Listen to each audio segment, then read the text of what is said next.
Hello everyone, সবাই কেমন আছেন? আশা করছি যে যেখানে আছেন ভালো আছেন, সুস্থ আছেন। আল্লাহর রহমতে আমিও ভালো আছি।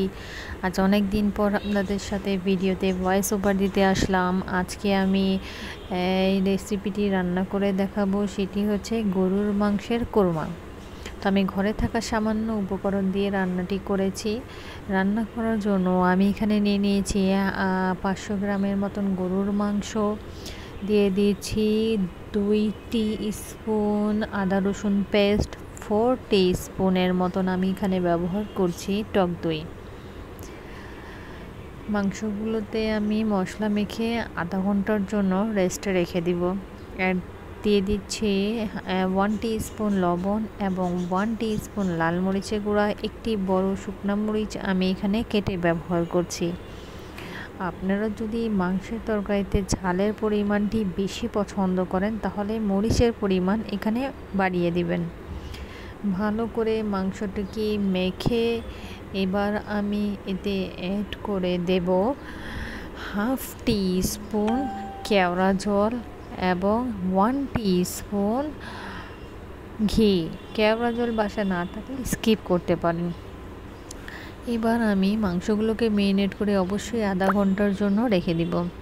এবার চুলায় একটি প্যান বসিয়ে দিয়ে দিলাম 1/2 কাপ রেগুলার কুকিং অয়েল, দিয়ে দিয়েছি 4 টুকরো দারুচিনি এবং 4টি এলাচ।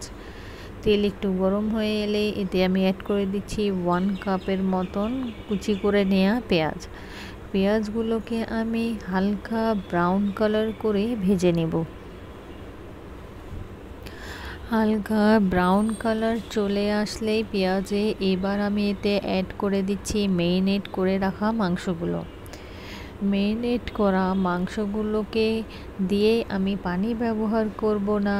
আমি তেলের সাথে বেরেস্তার সাথে মাংসগুলোকে প্রায় 5 মিনিটের মতন ভালো মতন ভেজে নেব।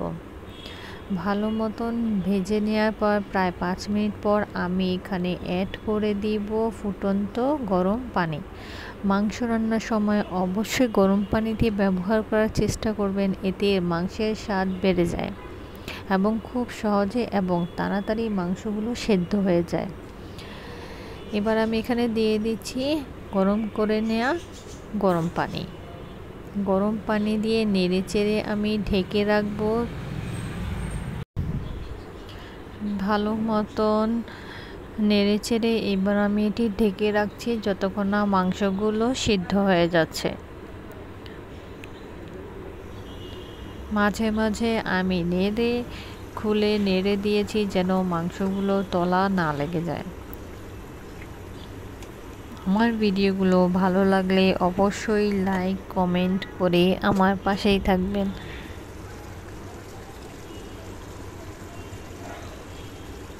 দেখতেই পাচ্ছেন মাংস থেকে পানিগুলো শুকিয়ে একটু তেল উপরে উঠে এসেছে।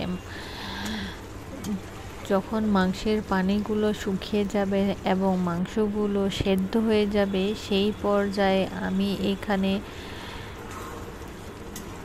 অ্যাড করে দিব 1/2 কাপের মতন লিকুইড দুধ।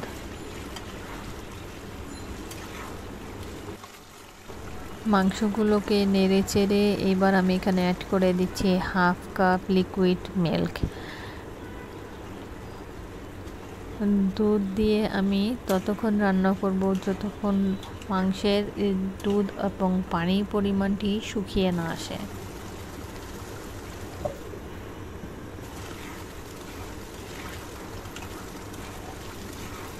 অবশ্যই কিছুক্ষণ পর পর নাড়াতে হবে, তা না হলে তলা লেগে যাবে।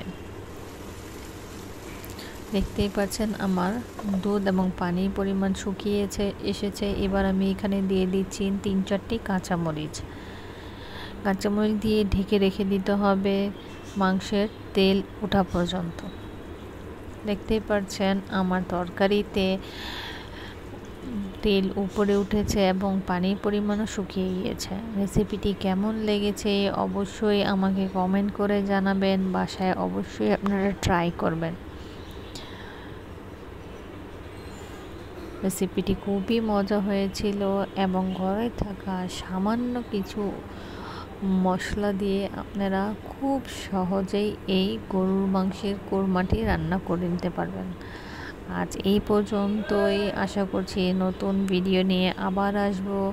সবাই সুস্থ থাকবেন, ভালো থাকবেন, আমার জন্য দোয়া করবেন। আল্লাহ হাফেজ।